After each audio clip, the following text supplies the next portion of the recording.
This show is part of the Miles Offside podcast network. Visit twitter.com/milesoffsidepod for more information. And now, on with the show.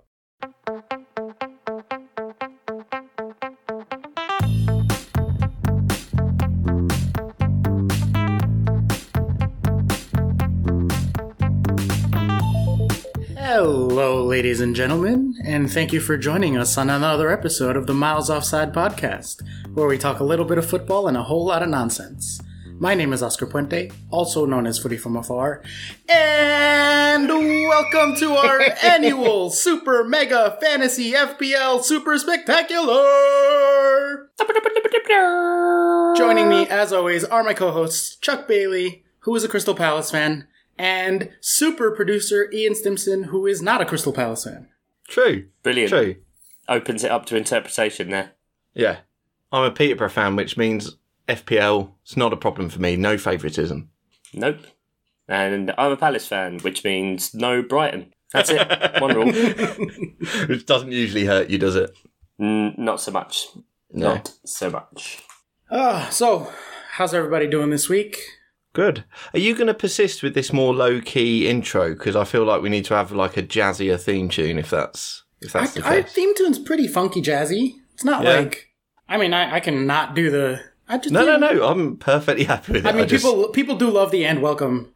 Yeah. I did get a few messages on Twitter last week that they were like, are you going to phase out the and welcome? I was like, I guess I could never. It's very like Big Bopper. Like you're trying to impregnate some ladies with your voice. I mean, that's just a Friday night around here. Hello. Yeah, I'm with Chuck. Ditch it. No, I mean, I don't know. I'll see how I'm feeling. Change it up week to week. But and welcome will be somewhere in there for sure. Change it up and get rid of the American. Oof! Wow. Okay. Somebody woke up cranky from his nap. Jeez. I've had 2 naps today. 2 naps and 3 Lucasades? 4. 4 Lucasades. Yeah. Sorry. Man of leisure on Wednesdays. So this is how it goes. Good. Well, if you're a regular listener, we're mixing it up a bit this week. We're not going to go through news, and obviously there's no fixtures or actual football to talk about. So we are doing our once-a-year, big-time annual fantasy special. We're going to talk about some FPL. Then we're going to talk about some draft games for the American fans and people who might otherwise be inclined to try that out. And then we'll have some listener questions and kind of call it a week from there. So I guess I don't have a, news thing to do, so... And now, rapid fire FPL conversations.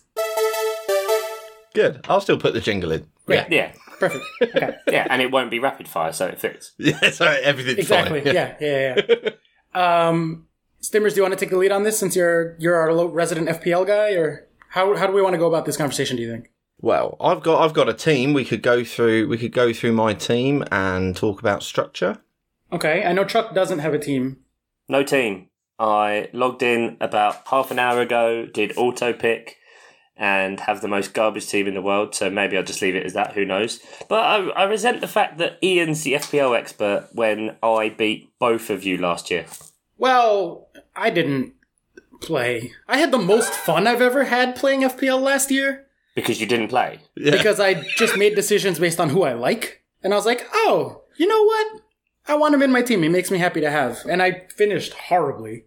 I was outside the top million, but I enjoyed the season for once, as opposed to sitting here pulling my hair out and hating everything. This is true. That's what happens to Ian. That's why he looks like Phil Collins. Oh shit, is it FPL? It's entirely FPL related, yeah. If I quit, will it grow back? Could you even quit, honestly? I don't think so. No, right?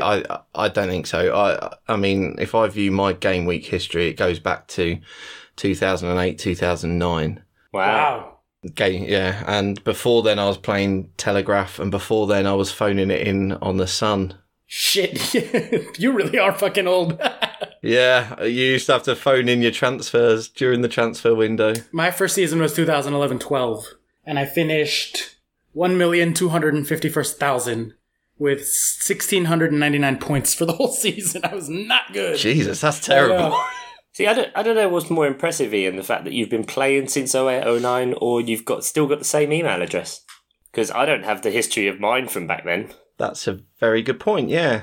I think I'm still on a Gmail address I got soon after university, or maybe even, so I've had this email address for years. You must have gotten it when it was still by invite only, right? That's when I got mine. Yes, I did, yeah. Yeah, 04-ish, I want to say. Yeah, something like that, yeah.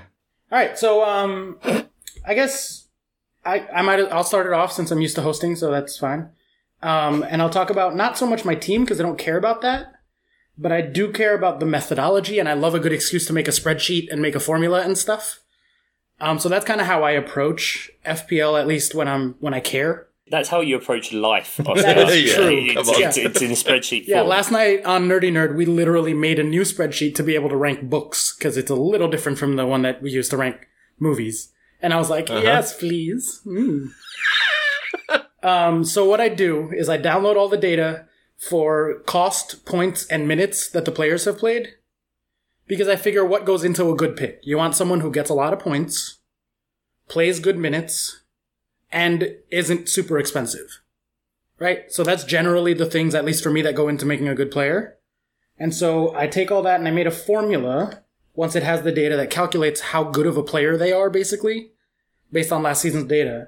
And the formula is the points for the season divided by the minutes for the season. So points per minute. Yeah. Times points per dollar or cost. Okay. So you basically have the points times the points divided by minutes divided by cost times 90 to regulate the numbers to make it per 90 instead of whatever. And you get scores that come out the other side, and then you look at the scores and you're like, oh, okay. Someone is much better than I thought, or someone is way overrated. And that's kind of how I go about it. How do you guys go about picking your teams, though? I pressed auto pick. Yeah! And what I then do is take out the players I don't like and then put in blokes that are good that don't play for shit teams. Cool. And from the cadence of your voice, it sounds like you're doing this now?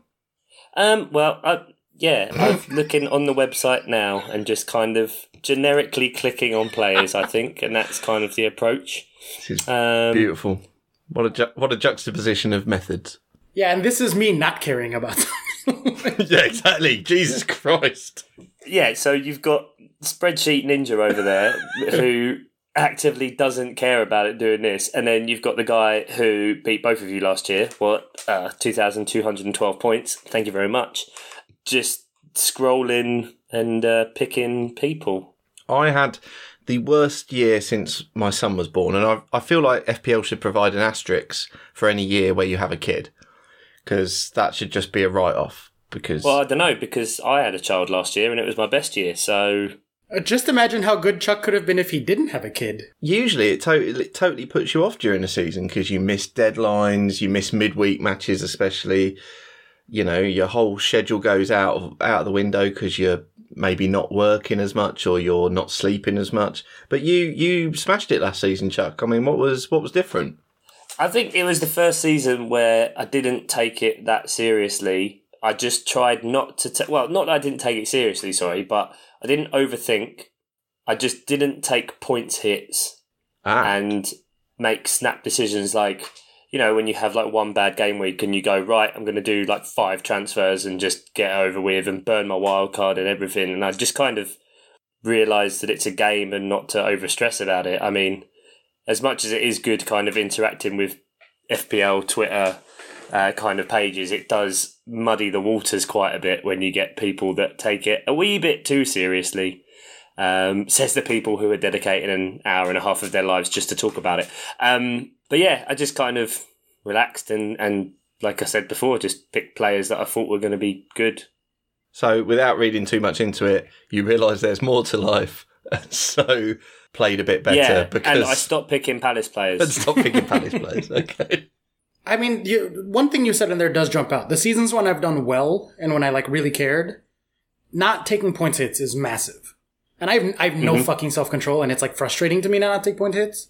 That's why I like draft so much more, is because on draft, I think last year in the Gaffer Tapes League, I did twice as many waiver processes as the second most. I'd put in, I'm a tinkerer, a stinker tinker. I just, every week, 9 changes. So playing FPL, I find that really constricting. And last year I was taking 2-3 hits every week because I was like, fuck it, I don't care, I'm just having fun. And like, it was really liberating. But I think when you want to do well, which obviously a lot of our listeners will want to, it is like points hits is such a key thing. Like, just fucking leave your team alone.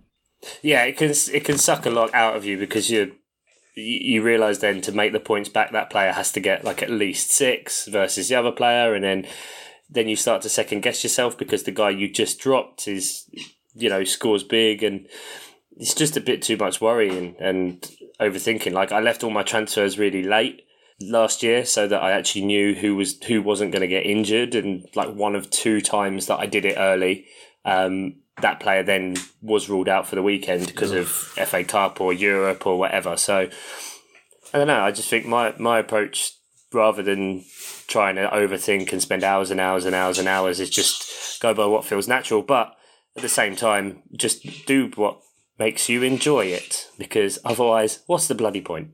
That is true. I mean, so many people forget that, don't they? It is just a game. And if someone's doing something different to you, even if they're getting someone crazy in and captaining them, you don't need to go on Twitter and call them a bellend. Like, they're just having fun. Listen, like, what playing the game. I do in my spare time is none of your business, Ian. Okay? I wish you wouldn't do that to me, Oscar. Really hurts. Yeah, it really does. It really does. I captained Duffy one time. Fucking Duffy. Oh, God, that was a Us bad being idea. assholes to each other on Twitter is like literally how we met and became friends. So, That's true. I can't exactly call bullshit now, can I? But I think FPL hits the sweet spot. I know you prefer draft, Oscar, but I think FPL hits the sweet spot of a game that's just complicated enough. Like, you have to mess with it every week. If you want to be really good at it, you've got to take some time. But generally, if you're in a work mini league of, 10 people, you don't have to put in a huge amount of work to probably win it. No, that's definitely true. That's another thing that I found way more enjoyable this year, is I concentrated on a work mini league because it's people you know and people you see every day, and like you can actually shit talk and stuff, as opposed to wondering about, these people who, they're just great at it somehow. A game that is ostensibly random and luck. We'll see. But don't worry about people you've never met and what they're doing and trying to copy them and outthink. Like, beat Gary at work. If there's a Gary, I don't know. All these people that be like, yeah, I know about him, yeah, keep it quiet, but he's going to have a good season this year, and then you just annihilate him because he thinks he knows football and he doesn't. Fucking Gary. And then he starts a podcast with 2 guys he met on Twitter. Gary's FPL podcast. FPL Gaza. There must be something to what you're saying, though, because like I used to have a mini league with like a handful of American guys that I knew. And then they all just stopped playing fantasy. And so, like, now all the mini leagues that I'm in are, like, people that we know from FPL Twitter and from the Gaffer Tapes Twitter. And, like, our friends and stuff. So, like, every mini league I'm in is people who are, like, super serious about it. Mm-hmm. Serious enough that we fucking found each other and became friends on Twitter for being fans of a specifically fantasy podcast. Like, you know what I mean? Yeah. That's how deep in we are. Yeah. And so, like, those are the only people I'm playing with on mini leagues. And I'm like, I don't care enough to, like, beat you guys. Like, I just don't. I care about draft, and it's 100% like... Well, yeah, because that's it's about what effort. Kind of makes sense with draft, because obviously it's a lot smaller leagues, and so you choose who you're going to be with, and because there's a lot more interaction, and there's even more competition because you're not just trying to beat people for points, but you're trying to steal players away from them and all that kind of stuff, that it's a lot more engaging. It's why it's a shame, because I really, really like the draft format, but it's a bit more of a commitment of time and keeping on top of much things. More. Up until the kickoff of each game, because you can set your lineups and change right up until the kickoff, and keep changing players from your pool of players that aren't assigned to a team, as well as swapping out from your subs bench. So it's really if you're intricate. friends with like a French-English guy, you can offer him a really terrible trade once a season, and he'll usually take it and kind of give you the championship that way, or I don't know, just hypothetically speaking. The annual Oscar Raff trade rape. I don't prefer that terminology. But I mean, it's what it is, isn't it? But, Raf has been instrumental in 2 of my victories in the Gaffer Tapes draft league, so... Yeah. And how many years have we done it? Twice. Yes. Yeah, the official Gafferazzi league. Ash almost beat me the first year. It came down late. The last year I kind of ran away with it. Yeah, you do seem to be something of a connoisseur, and you're going to maybe take us through a bit of draft. All right. So later. we'll save the draft talk for later. Let's talk about our actual teams. Let's talk about players. Yeah. Can we first talk about the fact that I've just realised that the season kicks off on a Friday, and I don't like it? Hate a Friday. Why is it Friday the 9th of August? Why is it Liverpool-Norwich? I was sure you always open the season with the reigning champions. Well, Liverpool set the second most points ever. Of course, they're the reigning champions. They won the points trophy, the trophy for the points. Yeah. The most points without winning the most points. That award. That's never not going to be funny. No, it really isn't. It's going to be such a shame if they win the league this year. So yeah, Friday kickoff. Boo. Boring. Yeah, bad times. Liverpool are an interesting team for sure. They have so many options. Yeah, I mean, team by team is a way we could do this, but I mean, Liverpool are really interesting. I mean, they dribbled out a few Liverpool players' prices before the game went live, and there was some surprise at some of them because I think what they've done price-wise with everyone seems to be a bit of compression. So we speculate there might be a price rise for Salah, and there hasn't been. There's been a price drop down to 12.5. A lot of the real top prices seem to have dropped a little bit. Kane is 11, I think, and you might have assumed he might come in a bit higher. Whereas budget-wise, it's a real struggle. Mm-hmm. If you want the sort of classic total budget bench, possibly, but playing bench, it's not really possible. No, it's fucking It's brutal. not possible to. Yeah, it's really not possible to get a full-on playing bench at the sort of levels you used to get. So, and then it becomes a matter of how many Liverpool players or City players are you gonna have, right? Because looking at my algorithm, the top 4 players for the rating, so in terms of most points per minute and most points per dollar, are Liverpool, and 6 of the top 8 are Liverpool. They were fantasy gold for points per minute and points per dollar, both of them last year. that's probably because they were slightly underpriced. Right. Well, no, because that takes into account their cost this year based on their stats last year. Oh, this year, right? I see. Sorry. Okay. Yeah. So if you had gotten Salah at 12.5 last year, he would be rated at a 148. Let's say, according to the algorithm, right? So which is really high. That's high. I was going to say I need a scale. Yeah, I was going to say this is just on the Oscar scale. The best one is a 180. The worst one is a 30. Okay. Well, there are people in the single digits, but they're not anyone that you would ever think about. But yeah. Right. Okay. Gotcha. But yeah, it is strange, especially now, all of a sudden you get 3 defenders for Liverpool. So Van Dijk, Robertson and Alexander-Arnold are all 6.5 or 7 million. Yeah. And it's not very often you see that, especially the fact that Alexander-Arnold scored less points than Van Dijk, but is now more expensive, which is very strange. We've not seen those prices since Baines, basically. yeah. Oh, but back in the day, Baines. Not Baines now, because... No, not Baines now. No. Because Baines now is 5 million. Is he Bless still his soul, 5? I didn't know he was still playing. Well, so you guys said that Trent Alexander-Arnold had less points, but actually, if you go by points per minute, he's much higher up. So he ends up higher up on the algorithm than Van Dijk. Yeah, I think it was towards the end of the season that he became basically nailed on, and I think will continue to be. I think he's a really good pick, to be honest. I think, like you say, it's points per minute, and I think he's cemented himself now in Klopp's plans. So Absolutely. He is absolutely now. I think 7 million's a totally fair price. I think 7 million's fair for Robertson. And I think 6.5 for Van Dijk is good pricing as well. It sure is. Official FPL rarely get it wrong. I think they've got it wrong with Wolves, Doherty. Yeah, 6 million is wow. That's crazy. I don't know who was, because let's not pretend they don't have people who play fantasy football advising them for me, the fantasy football scout or whatever. Who went along with 6 million? That's insane. That's a casual player capture basically. People will look down the points list last year and go, oh well, maybe Doherty, but 6 million's silly. But 7 million for Alexander-Arnold, Robertson, and 6.5 for Van Dijk isn't. It's really good pricing. Yeah, especially when you consider the fact that Wolves, they had an amazing season last year, but it's easy to have one good season you know what I mean, and not be able to back it up, especially as a promoted team who now they're going to be in Europe, right? Yeah. Yeah, so there's a lot of question marks over Wolves that I'm, potentially looking right now. There's no way I'm not going to have Liverpool and City players in my team. Right. Chelsea, for the moment, I'm happy to wait because you don't really know at the moment what Frank's going to do because there's a big change.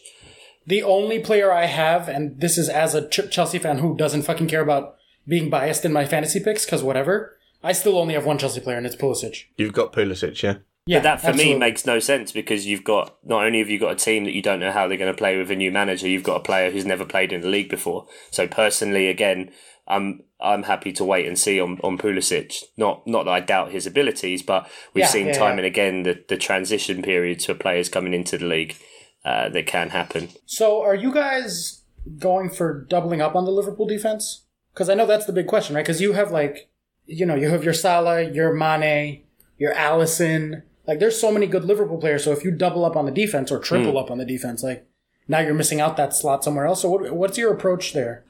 Well, I'm personally doubling up at the minute. Obviously, I reserve the right to change, but sure. I've got Alexander-Arnold and Robertson. I would not usually go for 2 premium defenders, let alone 2 7 million defenders, generally 6. Yeah, that's crazy. Yeah, but I am doing this year, or at the minute. All of this is subject to change. Well, they are the 2 best players according to my algorithm too, so Right. I think they're impossible to ignore, really. I think the attacking threat they pose and the number of clean sheets that Liverpool delivered and will probably deliver. I mean, yeah, it's too much to ignore, to be honest. And they're going to have very high ownership. So why not start with them? If it looks like they're not firing, you can get rid. But yeah, I've got defense-wise, I've got 2 premium assets, Robertson and Alexander-Arnold, and then 3 budget ones. And I often, and I know this goes against a lot of FPL players, but I often play with a budget goalkeeper and maybe not premium, if not premium, a mid-price goalkeeper. Yeah. And I'm not doing that this year. I'm going for 2 budget. So I always do the budget rotation keepers. Two budget, yeah. Someone at home. See, last year I just did set and forget. I just picked one keeper for massive long stretches and didn't worry about a replacement. Because you spend too long, especially with rotation, it's trying to work out who's going to be good. And the amount of times I've been stung in the past by is just picking the wrong keeper. I think the season before last, 4 weeks in a row, for the first 4 weeks of the season, I had the wrong keeper on my bench. Right. And it's just, that instantly can cost you 30 points. But when you say set and forget, do you mean a premium set and forget? Yeah, just one. I think I had Edison. I just had Edison, 5.5 million, away you go.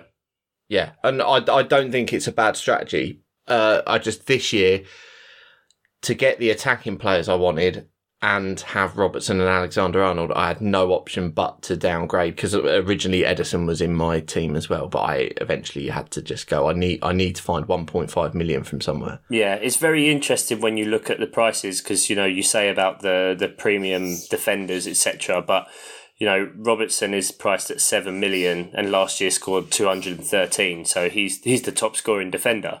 And then you go to midfielders, and the 4th highest scoring midfielder was Sigurdsson, who got 182 points, but he's $1 million more expensive.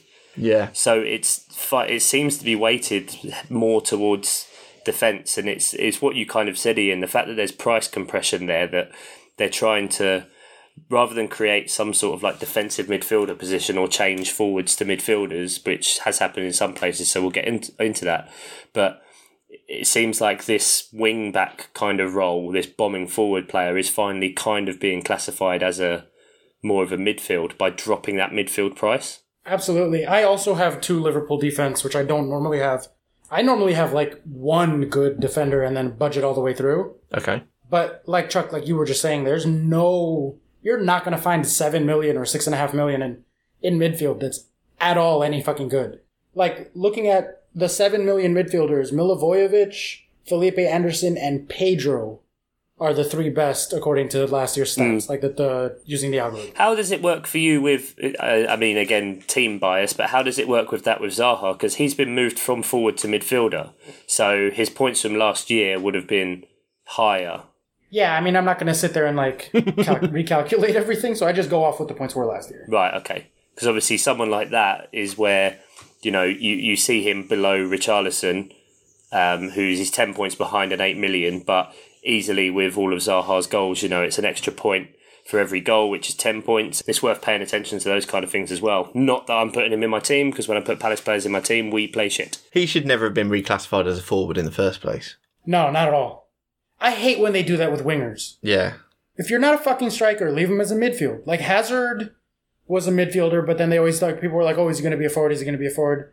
Then they moved Alexis Sanchez to forward, right? Like, I fucking hate when they do that with wingers. That's not fair at all. I know. It's tricky with how the game has changed now, but FPL's almost already set up for that anyway, in that you only have 3 striker spots. So the fact that most teams play with one out-and-out striker, well, the game's already set up for that anyway, so you don't need to worry about it. You don't need to keep reclassifying people.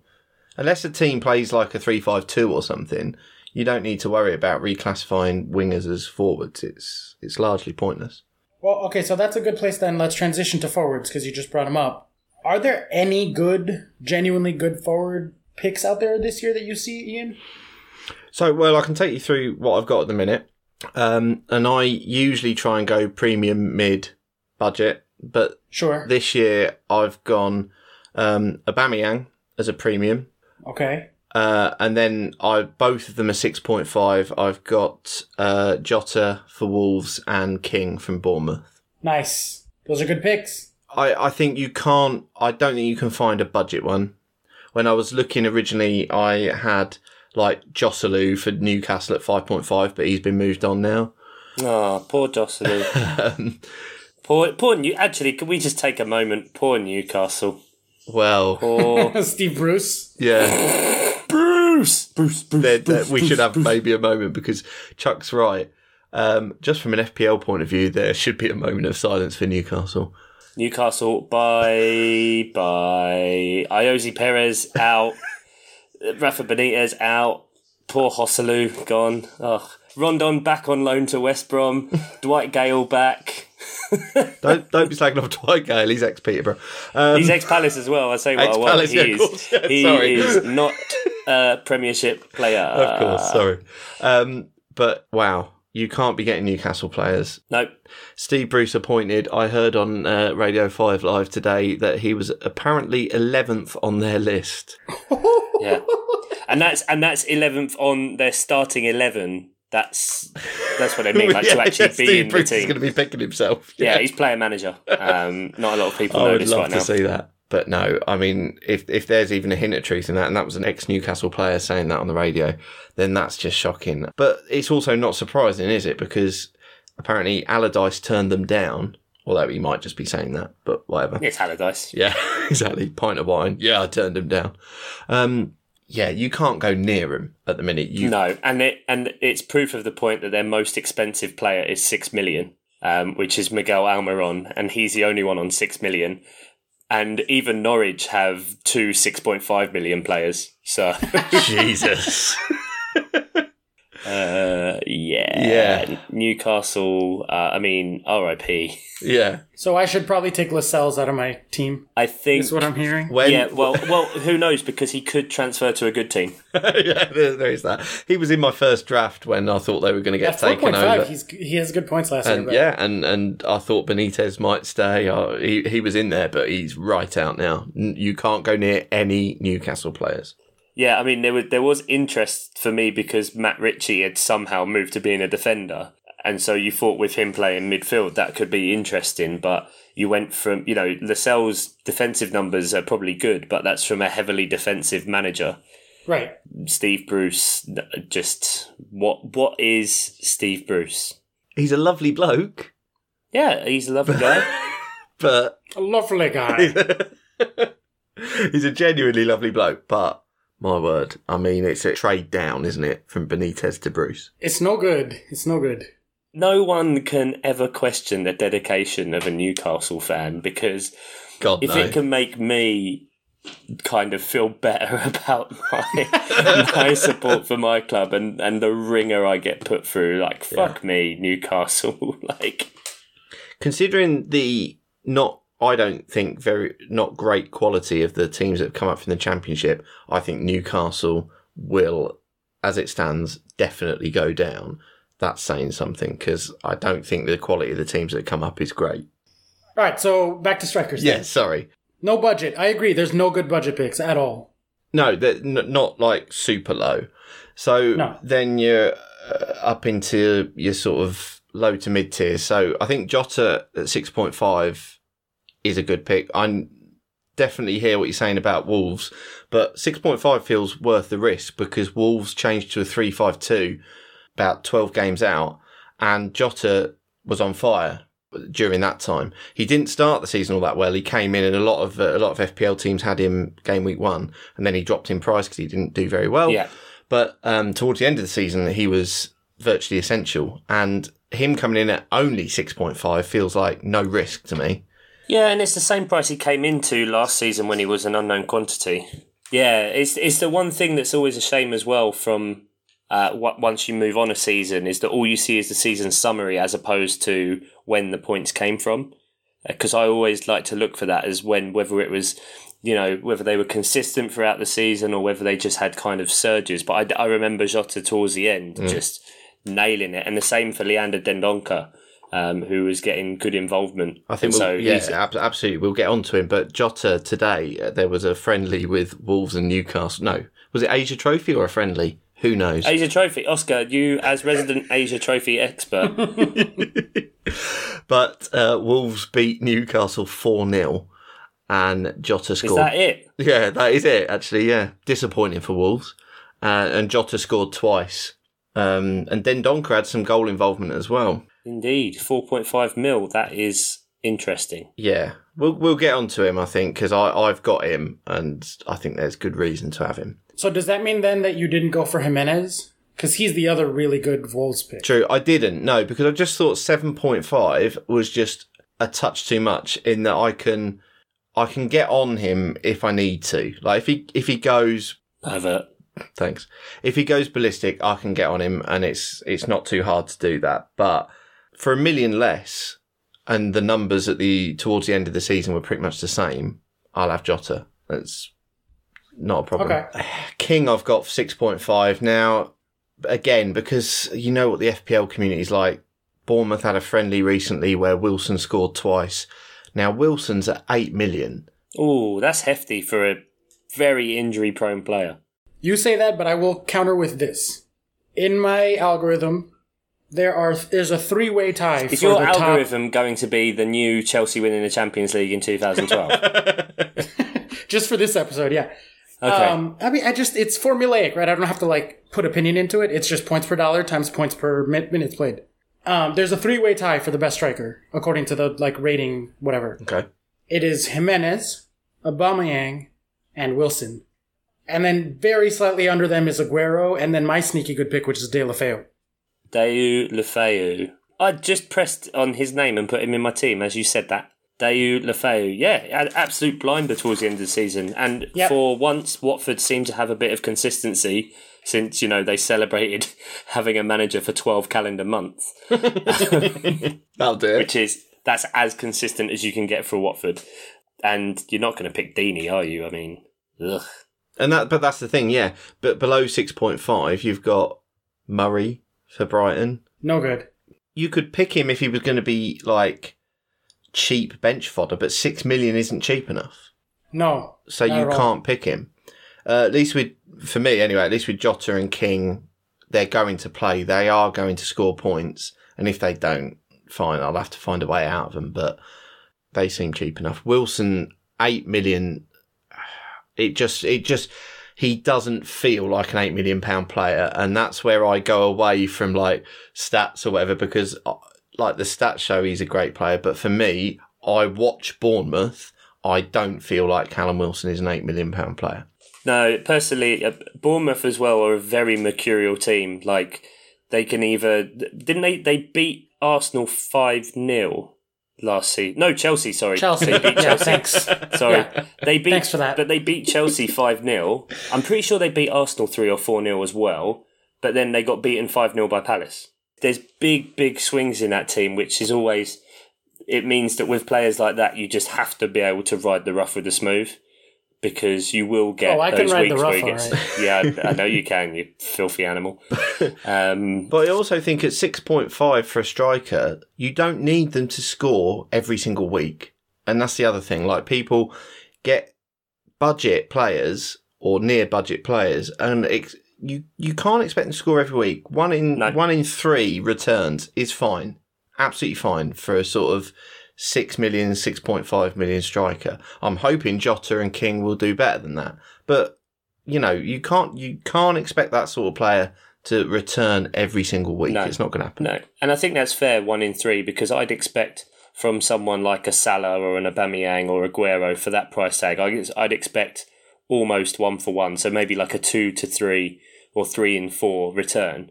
So if you're looking at half the price for a midfielder, certainly. Yeah, then you're looking at half the kind of goal involvement, which I think is fair. And players like Deulofeu that we said earlier and King, yes, they're going to have games where for some reason they slip up 2-0 to Norwich or Villa or whatever, but then randomly they'll have those games where they hit Chelsea. Again, sorry, Oscar, to bring it. No, that's fair. All coming crashing back down on you, because I remember you actually blocking out that game and forgetting about it last year. That's one of my favourite episodes. Yeah, it was good. So it those kind of players lend themselves, Ian, like you said, to not having them as your third option, because you need them to play more and actually have them in your team. Yeah, definitely. And I think Jota and King, again, I think they've priced them really well for me. Yeah, the only player I like more than them is Deulofeu at his price. How much is he? 6.5. He's the same. Okay. Yeah. Okay. And even with his not particularly consistent playing time last year, which I think won't be as much of an issue this year, his numbers for last year at this year's price still come in very barely behind Aguero. I haven't even looked at him, so that's maybe one to consider. But it is really fucking hard to find a third striker. So you have Aubameyang, who's an amazing pick. He's tied for first with the things, but how are you balancing that? I can't afford the 3 premium guys. I cannot find the price for it. Yeah, so that's the thing. If you're talking what premium attackers, you're talking. Well, so I have Salah and Sterling first in my squad. That was immediately what I did was put them in, and then built everything around that. And I cannot get a third good striker in. I have 3 medium strikers right now. And I think it's impossible, to do that and have 2 very good defenders like Robertson and Alexander-Arnold. Right. Well, before we get on to what I've done in midfield, which is I've got Salah but not Sterling. Okay. What do you think about premium picks in the forward line? The only good ones are Aubameyang and Aguero. Yeah, I think that's fair at the minute, and it shows in the pricings. I mean, you look at someone like Lukaku, who, I just got to it, has dropped from 11 million to 8.5 mil in the game, which is crazy, considering he's still should be on paper the main striker for United. But Rashford is the same at 8.5, and that feels a bit like a chance. But I think you're right. Aubameyang and Aguero are the kind of big ones, and Lacazette as well. I think because Arsenal, for all their problems, I don't see them becoming less attacking. So they can both be kind of in the conversation for Golden Boot again.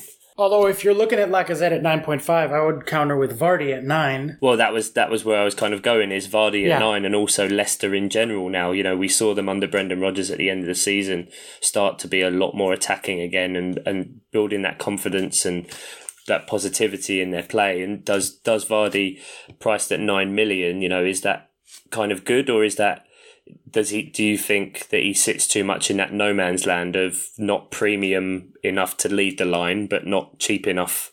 Yeah, that 8 to 10-ish range, there's no good reason to be really going for that, because there's so many good players at 7.5, at 6, at 6.5, 7, and then there's good players at 11 and 12, but there's almost no one worth it at 8. You're better off spending that money in defense or in midfield and then just buying a 6.5 guy. Yeah, but do you think, for instance, if I was to trade down from Aubameyang to Vardy with a little bit of shuffling, I probably could get Salah and Sterling. I mean, if that's the way you want to go, he's your cheaper premium option, isn't he? Do you look in each of your positions, do you look to have one person that will kind of always be there? your fixture-proof player, as it were? Do you look for at least one in your forwards, your midfields, and your defence? I do, yeah. So for me, like, balance and structure is a big thing. So there's a big thing on FPL Twitter and everything at the minute about going 5 at the back and playing ridiculously strong in defence. And while we've spoken about it, and you've definitely got to think about shifting a bit of money towards defence, I would never do that because I just think it hamstrings you for doing any moves. I've always gone for balance. So I've never gone for like 3 premium forwards. I'll never go for 5 premium defenders. I think you've got to be able to shift in each position. So yeah, I've always gone for 1 premium forward, a couple of premium midfielders, and maybe 1 premium defender, and then a few mid-price options or whatever. Yeah, I think that's right. And even to the point where, like last year, it wasn't very often at all when I even had 3 players from the same team, because then if you need to swap one for another, or you need to get someone in, like you need to do. But you know what? We moves. Actually, in the FPL episode last season, Oscar cautioned me against getting Edison in goal because I might want a third Man City player. And sure enough, within a few matches I did, and I had to take a hit to move Edison, and have enough money to get a Man City player. So yeah, it's a fair point. You should only triple up if you're absolutely confident in a team. Nearly everyone is tripling up on Liverpool because of the value offered. I haven't seen as many triple ups on Man City, and as it stands, I haven't even got a Man City player. I only have 1, and it's Sterling. Yeah, because I think with Man City, where they're all priced fairly high, there's such a big squad there that you're never really sure who is going to play. So, there are times where I've had 3 City players in a team, and they've all been in my team, and they've all been on the bench for the game. Yeah. And that can just be so soul destroying when you see the lineups come out. Yeah, and you're talking premium players just scoring you nothing. La da dola. Are there any good promoted players that people might not have heard of? You guys are way more familiar with the lower leagues than I am. I'm barely familiar with the bottom half of the table. This is true. I can't admit to knowing a lot about the promoted teams. There's been a lot of talk, and he's in my team at the minute just because he's my hipster pick. I like to have one kind of each position, kind of one person that can just be a little bit of a punt and just have in there to potentially, especially early in the season, potentially gain some value or just pick up some extra points here or there when you're a bit stuck. And Teemu Pukki, the Norwich striker, he had a good year last year. And so there's a lot being kind of said about him. As well, there's Max Aarons for them, who's kind of being spoken about in a similar way to like Ryan Sessegnon, although that didn't really work out that well for Fulham. He's kind of someone to watch who Aarons is 4.5 million and Pukki is 6.5. Yeah, that's where they've been really good with the pricing. I mean, it's hard to justify. Is Pukki 6.5, did you say? Yeah, 6.5. Yeah. I mean, he scored a hell of a lot of championship goals, but we all know that's very different in the Premier League. Yeah, and that's what I mean. It's a similar situation to Jota as last year. Do people jump on?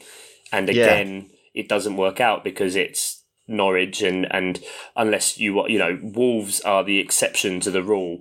And so I'm wondering if there could be recency bias with a lot of those players. Yeah. I mean, that's why for me, it wouldn't be, he's not someone I'm counting on and whatever. It's just kind of, I afford myself enough positions where I've going for consistency, and then enough other ones to have like a bit of fun with it as and where you can, just to make it a bit interesting and not make it boring and have the same team as everyone else. Yeah, true. But their pricing's been very tasty on a few people. I mean, I think Grealish is 6, I think. Oh, I forgot about Grealish. That's not a bad shout. 6 is tricky though, isn't it? I mean, it's not full on budget. It feels like everyone's between 5 and 7 this year, unless they're 12. I think it does, because it's all your defenders and midfielders seem to be about that price. I mean, that's what I mean. They've crunched it all into the same range. Yeah, they have. It's very difficult. You've got Aston Villa have bought Tyrone Mings. He's 4.5. No. I'm inclined to agree. A sort of promoted defender, possibly not great, but he's worth a mention because if he got similar numbers, he might get points, you know. Yeah, no. I mean, minutes played, 140 in like he's been in FPL for 4 seasons apparently. Well, points 5, 3, 4, and 1. Yeah, but come on, he'll get a good run in Villa. I mean, but it's Villa. So yeah, I think you have largely got to steer clear of promoted teams, really. Okay. I think Wolves, like Chuck says, were the exception. Speaking of Wolves, if we go into midfield, Chuck already mentioned him. Dendoncker as 4.5. And like you say, Chuck, looking at the end of the season rather than the start, Dendoncker for me feels like you have to have him at 4.5 because he enables so much elsewhere, but he will actually play. But he any 4.5 midfielder who plays 2/3 of the time. Oh yeah, it doesn't matter. You gotta do it. Get him you gotta do it because especially this year with the prices being so hard to navigate, like genuinely, because that really million and a half is going to be so well spent elsewhere. Yeah, that you absolutely have to do it, and know that if you do need your bench player, he will probably play, and he will, every now and then he will score points. Like I say, he was involved in the goals against Newcastle today. Even if he just comes off for 2, like that's, 2's good enough for a 4.5, definitely. Yeah. I think he's, at the minute, I think he's a no-brainer. Then Donker at 4.5, you've got to do it. And similarly, Danny Drinkwater at 4.5 is perfect price to buy. Price to buy. I mean, Mr. Consistent last season. I mean, points, definitely. 0. Minutes played, 0. I genuinely forgot he existed until I saw the summer squad lists, and I was like, oh shit, Danny Drinkwater. He counts as a homegrown player. Yeah. He's won the Premier League. He's a Premier League winner. All right, so we're running a bit long, so why don't we wrap this way so we can get to the second half with the listener questions and the draft stuff? No. No? There's one more interesting point, and we're on Chelsea, so we may as well talk about the fact that at the minute, obviously I started this at the very, very beginning with wanting to wait and see on Chelsea, but Oscar, it must excite you the fact that this isn't a dig as well, that the most expensive Chelsea player is 7.5 million, and you must be waiting for someone within that to kind of explode and I already have my eye on a few. Because I do think that once Chelsea sort out their lineup, once guys come back from injury, there's going to be ridiculously good value on that team. Because we're not going to compete for the title, but we're like solidly a top 6 team, and everybody's at about 6.5 for us. Mm-hmm. Like, it's crazy. So everyone knows the defenders. Don't put your money into the defense, especially this year.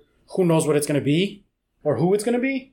But if you're looking at like Ruben, when he comes back at 6.5, he's going to be an amazing pick. He gets goals, he gets assists. He's going to be playing very consistently. Callum Hudson-Odoi at 6 is sneakily like one of the best picks once he's healthy. He's coming back after the first international break. He is very, very electric. When he plays, he gets goals like it's fucking nothing. Like, his goals per minutes are higher than Eden Hazard's. Like, that's, he just needs the minutes. So he's going to be out for the first month. But once he's back at 6.0 is insane.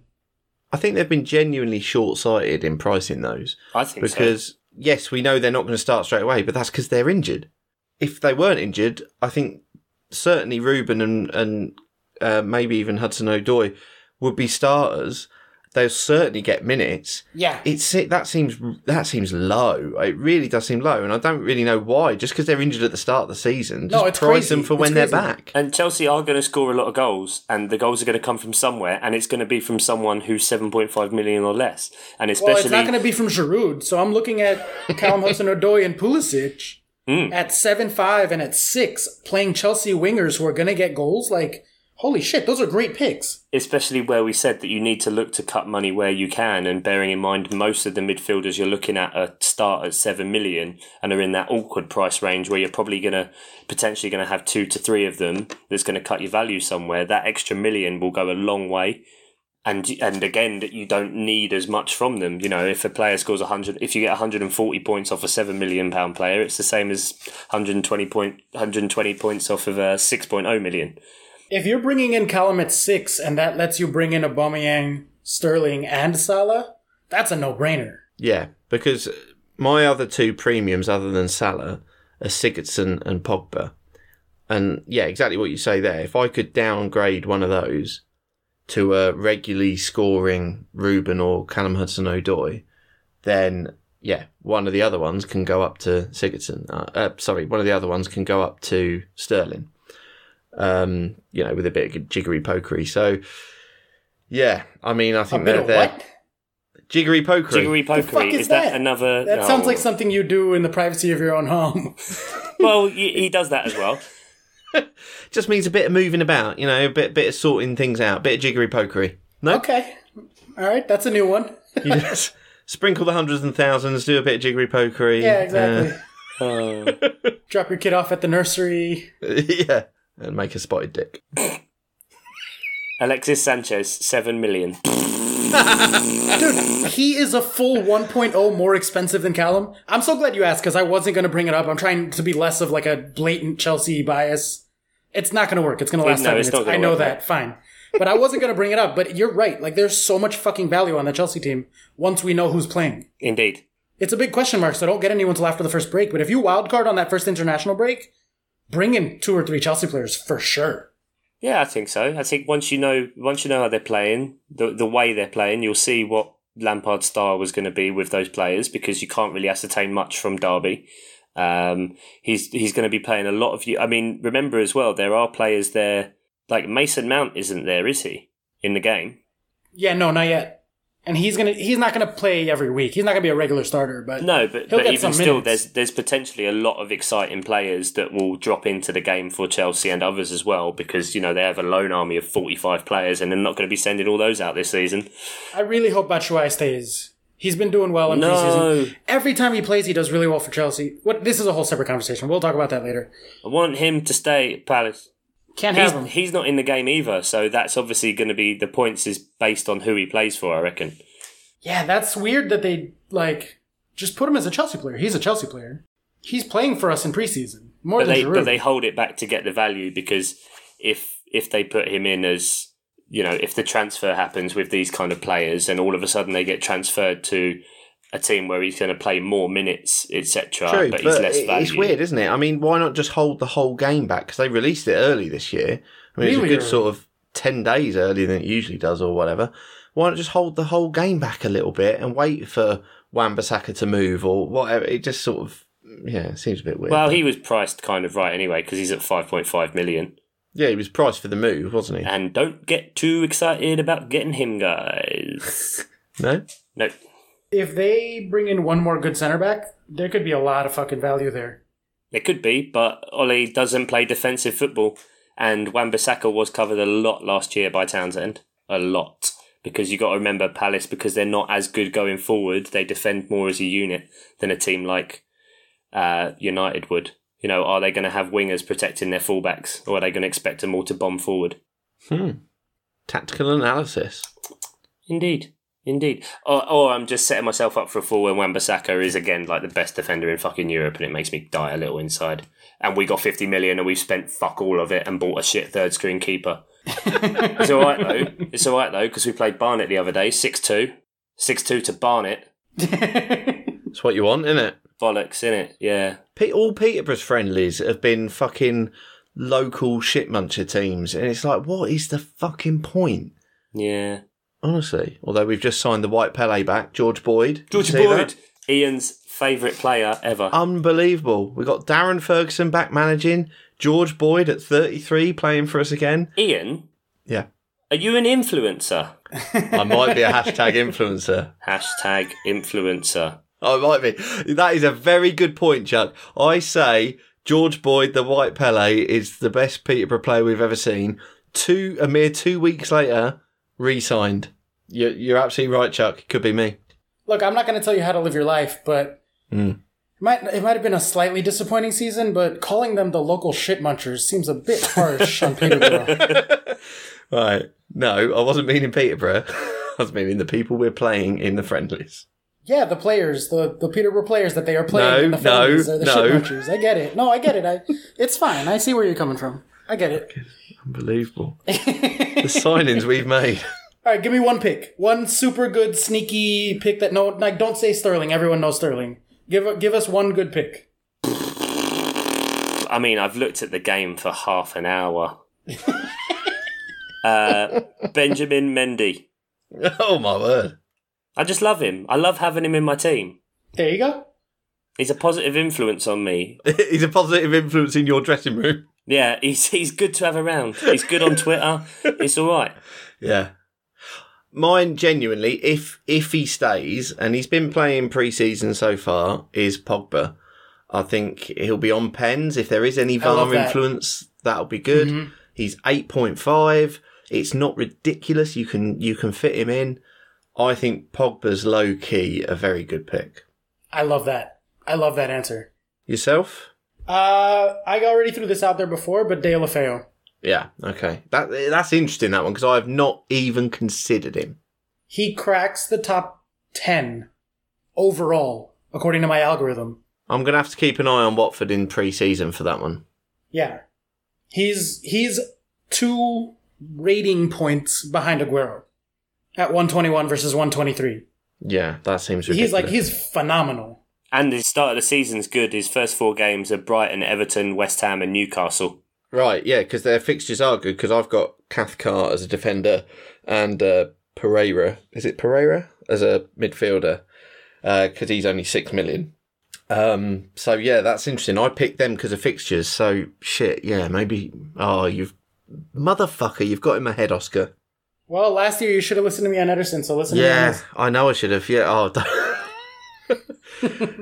I'm terrible because I can't stop myself from doing 90 moves a week and taking like -12s left and right.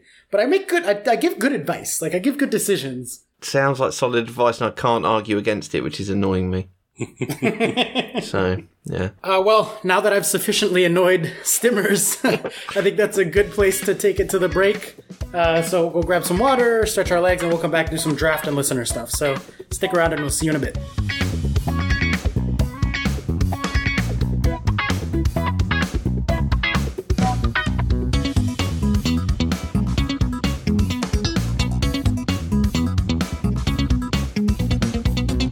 Welcome back to the Miles Offside Fantasy Draft Spectacular. We've been talking FPL in the first half, and now we go to the other side, the darker side of fantasy genre. Ooh, is it a bit cold in here? Because I think that's a draft. Nice. That's why you're the best, Chuck. Oscar, as Ian is our resident FPL expert, and Oscar, the man from across that pond, is our draft expert, as it has been more of a format in US sports. So why don't you take it away, Oscar, and talk to us a little bit about the draft game this year. Sure. So in a draft league, obviously the big difference is that there's only one copy of every player.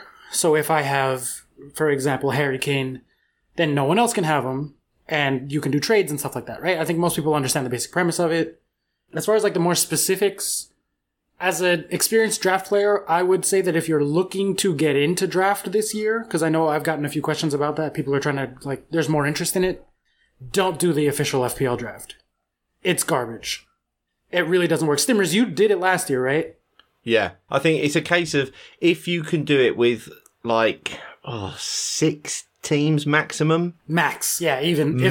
Yeah, exactly. Because I played in a couple of draft leagues last year with 6 teams, and that is about the limit. If you get any bigger than that, you're getting into when you do your draft. So yeah, I mean, we ought to explain because it's not a big thing over in England.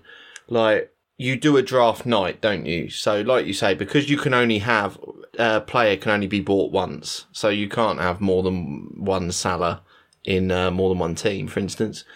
And I should say as well that a draft night is some of the best fun you can have. I mean, if you can all get together and do a draft night, I mean, me and Chuck and a few of the guys who listen to the Gaffer tapes did one back in the day, and Oscar, you Skyped in. I tried to Skype in, the Wi-Fi was not working. He tried to Skype in, it was just me texting him while everything was going on. I was in the corner. Very, very small hotel room in the Trinity Bar area of Dublin on our honeymoon. On your honeymoon? Yeah. And I was like, hey, Em, I'm going to have to go to the hotel room for a few hours because we're doing this Gafferazzi official Gaffer Tapes draft league, and I want to win it. So I'm going to miss a few hours. She was like, that's fine. Yeah. Oh, God love Emily. But it's such great fun. I mean, like, you know, you've got sort of maybe 90 seconds to pick your player and then it moves on to the next person. It's absolutely brilliant. Yeah, so I guess I should explain a little bit more about like the format itself, right? Like how it works. So as you said, there's a certain amount of teams in a league. Every week you'll have a head-to-head matchup with someone, and whoever gets the most points gets a win. That's worth 3 points. Tie is 1 point, just like the regular table. And you start off with the draft night. So, for example, this year I'm doing a Miles Offside VIP draft league for our Patreon subscribers, and a couple of extra people like Raph is in there because he got third place in the Predictor League. So he got a spot. But we're keeping it small. There's only 8 of us. And we're drafting on next Saturday, I believe, in some time zone so that it works out for here, the UK, and Australia because Dave is in the league. And so we're all going to draft, and like you take a turn, and you look at the board, and you're like, okay, I could take Paul Pogba right now, I could take Jorginho right now, I could take Kieran Trippier right now. Don't take Jorginho. Yeah. And don't you take have Kieran Trippier either. Definitely don't take Kieran Trippier. I'm only throwing up bad examples right now because I don't want anyone from the VIP league to know. That's like the latest news that I can't believe I forgot to mention in FPL. Like, thank fuck Trippier's gone because the amount of transfers I've wasted on that prick. Fucking Lego head bastard. Yeah. So I have 90 seconds to pick, right? And I'm staring at the clock. I have 90 seconds. I'm trying to decide who I'm going to take. And I have to decide, am I going to take a forward now? Am I going to take a defender now? Am I going to take a midfielder now? Yeah. Because it might be another 10 picks before it comes back around to it being my turn again. So if I don't take a forward now, and everyone else takes a forward, by the time I come back, I'm not getting a good striker. I'm getting, like, Glenn Murray. You know what I mean? So, like... A big part of the strategy is the draft and knowing when to take what positions. So for myself, I always, the first 2 rounds are forwards. Yeah. Because there's such few genuine strikers that are good, that if you don't take one in the first or second round, you're going to end up with like 0 good strikers. And you're running out like really, really, really bad players. So like definitely and there's articles about this online, but definitely a lot of it is like the draft strategy. Take your forwards early. There's so many good midfielders, you can kind of save that, but try to get one premium one. Don't ignore the defense until the end. Right, so kind of like bounce back and forth. It's a lot about building your squad piece by piece instead of having your eye on specific players, which is how a lot of people approach draft nights, and I think that hinders people from being successful. Don't go in looking at players being like, okay, first I'm going to take a forward, then I'm going to take a defender, then I'm going to take a midfielder, etc., etc. That's what I loved about it, because it surprised me how like reactive I had to be.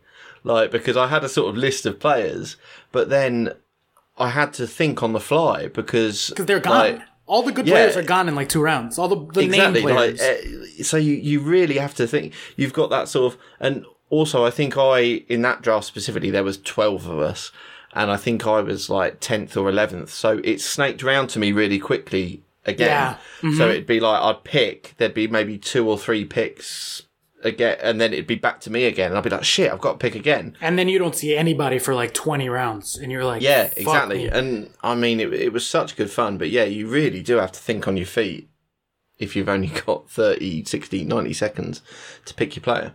For sure. And then the other thing that's important, and this is kind of ties into what I was saying about like, don't do the official FPL draft, because a good draft league has way more ways for players to get points. You need points for key passes and chances created. You need points for shots on target. Because if you're just getting the points that you do for like regular FPL, which is how their official draft one does it, you're looking at a 16 to 17 matchup, which with like one fluky goal deciding it. And it's like super boring and not fun, and you just get tired of it. But if you have like, so this year for the Miles Offside League, we're doing it on Fantrax. We used to do Taga back in the day. Taga no longer exists. A lot of people moved over to Fantrax because Taga was like, go to Fantrax. But the nice thing about Fantrax is you can tweak the scoring system yourself too if you really want to get like super hands-on with it. So I imported the default Taga point systems. Yeah. And then I actually went in as the commissioner and I tweaked it a little bit so that tackles and interceptions are worth more. Wow, I didn't know you could get so in-depth with it. Oh yeah, absolutely. Yeah, so like a goal would be worth 9 points. A shot on target is worth 3. So 3 shots on target is as good as someone scoring a goal. So if you pick up a player who like just peppers the goal with shots, a lot of shots, they're going to be a really good fantasy pick in draft, whereas they wouldn't be in FPL. And likewise, like after I tweaked those numbers with the tackles and the interceptions and just gave more value to defensive actions so that it's not just all strikers and wingers like it is in every other game. One particularly surprising pick is James Maddison flew up the list to being the 5th best player because he kind of does a little bit of everything all over the place. He does a lot of passes. Mm-hmm. He does a lot of tackles, a lot of everything, right? But he's never someone you're really looking at for FPL because he doesn't get goals and assists that much. Yeah. Right? So like there's different value there depending on how you set up your league. And I think a lot of people just do fan tracks and do like the standard Taga points. That still is going to be a lot more points for everything, you know. Hazard, great example. Amazing player. Even though, like, and last year he had the most goals and assists he ever had, but even before that, he was never one to, like, consistently be in the Golden Boot race. But he just did so many dribbles. And dribbles, you know, successful dribbles are worth 2 points, let's say. So if he does 5 successful dribbles, that's worth a goal, points-wise. Yeah. So you want to look for those guys that do, like, one specific thing that no one else will notice, and be like, oh, okay, he might not be a great player overall, but he gets a ton of fucking chances created. Because maybe he's passing it to a striker who just shoots on sight. And so, like, now technically I got a chance created, even though I passed it in the center circle to someone. You know what I mean? So just look for the numbers there. But that's really the fun part of it for me, is, like, the point system. I just get so frustrated off FPL because you're just picking goals and assists. Yeah, there is a whole swathe of players that are just not pickable. And I love the FPL game, but that is not the case in draft. Yeah, N'Golo Kante is the 25th most valuable player in our league. Like, he's above... Some notable examples of people he'd be above is Alonso, Firmino... Aubameyang only comes in at 31st. Right. Because there's so many other, like, well-rounded players who do lots of other things. Right? So, like, it really can be really different, which can be overwhelming for people. Yeah. And that is the thing with draft. It is a huge time commitment. Neither of you guys really likes it that much. Well, no, I'll say this because I'm not involved in draft this year, and FPL, like you said, it's a lot less labour intensive, and I absolutely love draft, and I love the concept and the intricacy and the fact that you make trades between players, that you snatch up free agents, that you can make the changes up to the deadline, you can watch the scores in real time. But the problem I've found is because I don't have the time to commit to it, is that I find it a lot harder to find the enjoyment because I can't check the lineup because I work in the industry I do. On Saturday at 2:00 when the lineups are announced, I'm very busy. So in that hour, it's just kind of, oh, well, I can't really check anything, go or pick up new players. So you miss out on that point, and everyone else has made moves and made their changes. And so that's a good point. Oscar, why don't you explain what the difference is between the fact that you can do something after the lineup? After the lineup's been announced. The hour before kickoffs, like specifically 9 a.m. to 10 a.m. on the East Coast in the US or 2 to 3 on Saturday in the UK, is like the most exciting hour. Because like you can take punts on players for a week. That is a strategy. Some people don't recommend that. I do. But it works for me. Like there's so many different ways to play just like FPL, but I'll have like, I don't know, I'll pick up Pedro. And if he doesn't play, I move him to my bench because you can see the lineup tweet at 9:00 or at 2:00. And then you have until 2:59 to lock your lineup for those players. So as the lineups come out, you have 59 minutes to be like, oh shit, fucking Willian is starting this week. He never starts, but when he starts, he gets a ton of points. I can have him ride my bench and then just put him in when he starts because I don't have to worry about like the blank there. Yeah. Which is fantastic. Yeah, so if you're someone who's always around at weekends, draft might be for you. Oh yeah, that like, I know at 9:00 I'm like refreshing my Twitter, being like check lineup, because by 9:02 the 3 surprise really good picks for the week are gonna be gone. Someone in your league will be like, oh fuck, Zaha's hurt. Now this random young kid who's really good is going to play and get 20 points this week, but then he'll fall off the face of the earth again. We don't have that player. he's gone. That player does not exist. Yeah. Or, perfect example, Mahrez. You never want Mahrez in your FPL team. But you could totally have him in a draft team. Last year I had Willian and Pedro and I just rotated them in. Because I could see when the lineup was and then I'd throw him in. And Mahrez is a great draft pick because you can afford those blanks. Or if he's available in your league, you just pick him up the random week, drop him again. Pick him up, drop him again. Like, the players are there. Yeah, so that's the other thing which we didn't expressly say because it maybe goes without saying, but there are no player values, are there? No. You just pick up whoever is available. You can trade any midfielder for any midfielder as long as they're available. You don't even have to trade midfielder for... Oh, yeah, on the waiver wires, so like there's a set of players who are called free agents, and you can pick any of them up as long as you drop one of yours. And it doesn't even have to be midfielder for midfielder or forward for forward. As long as you can make a valid formation, as long as you can make a valid formation. So I've definitely had years where I have like only 4 defenders in my squad, and I have like 9 midfielders because then, midfielders will get more points, and I can afford the rotating them around playing the game with the lineups. So that's the free agents. And then the other cool thing is that because there's no values, you can do trades within your league. We joked about that a little bit before, but like let's say I have Sadio Mane and Felipe Anderson, and I really want Aguero. I could do a 2-for-1 trade, and I can, message the guy in my league that has Aguero, and I'm like, hey, I know you're losing Aguero, but I'm giving you 2 good players that'll make up the difference. Maybe I'm looking at you and your squad, like there's no good defenders on the waiver wire, and you don't have any good defenders. I have 5 really good defenders. I can trade a good defender because I have a lot of them for someone else who has a lot of good midfielders, and it kind of helps both teams. That is the thing, I think. If you can get a few people together who are going to be active throughout the season, then the game is amazing. If it dies down, though, it sucks. Like, if you have just dead teams that are never trading with anyone, never changing their lineups, now you're staring at that lineup every fucking week being like, really? Really? Romelu Lukaku's going to waste on your dead team that wins no matches? Like, so it can be really infuriating, but if you have a steady crew, like... This is not something for a work league, is it? Where you're convincing Gary from accounts to fucking play. Fucking Gary again, man. I know. I went with Gary because it was in my head.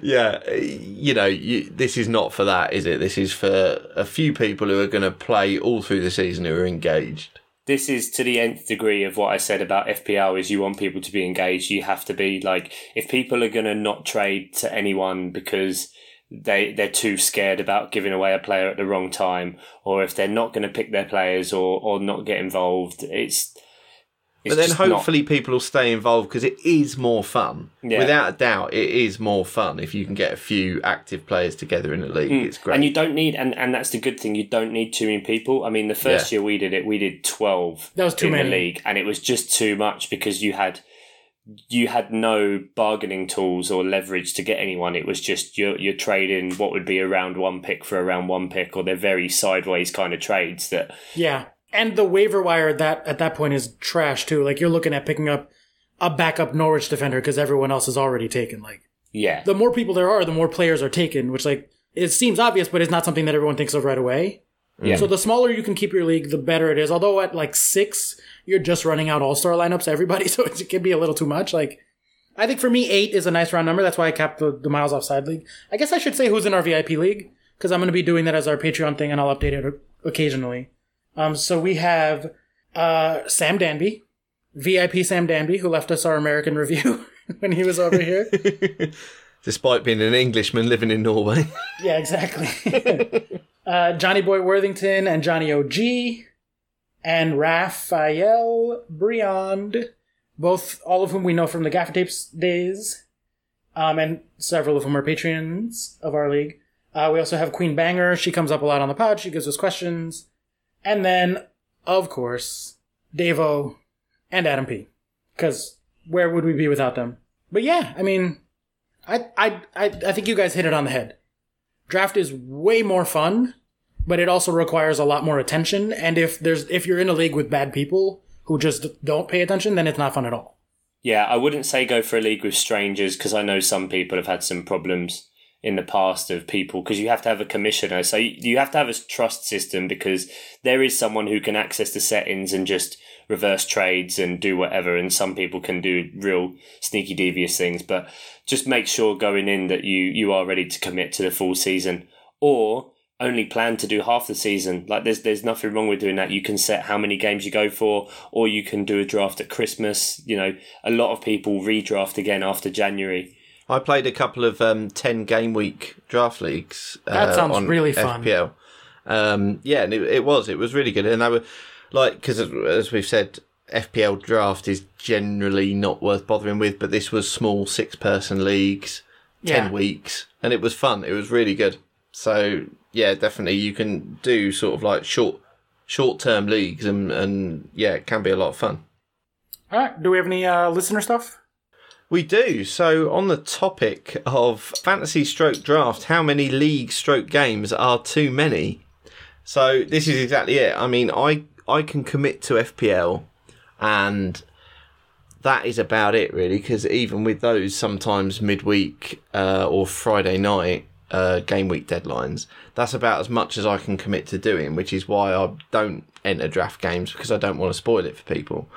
So how many leagues or games is too many?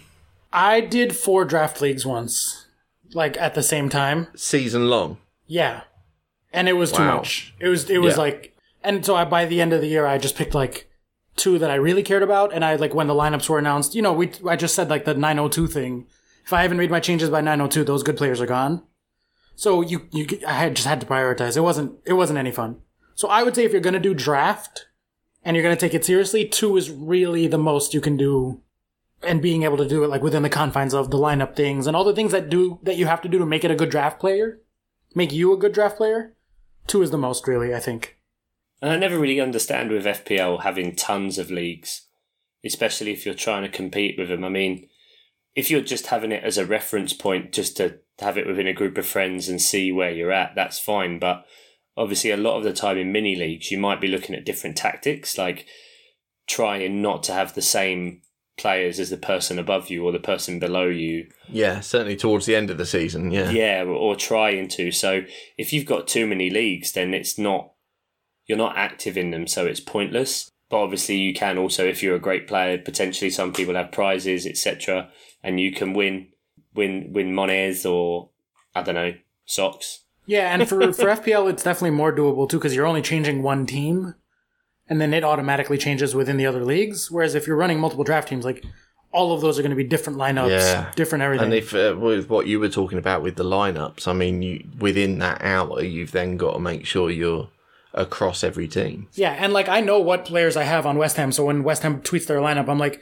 is this guy starting? But if I have 4 teams, I'm like, wait, who am I looking for on what team? Trying to look through all the different tweets, like it just gets a fucking headache. But I think for everything, I'm of the opinion that less is more. FPL or draft-wise. Like, less is more. Just pull back. Just enjoy it, you know?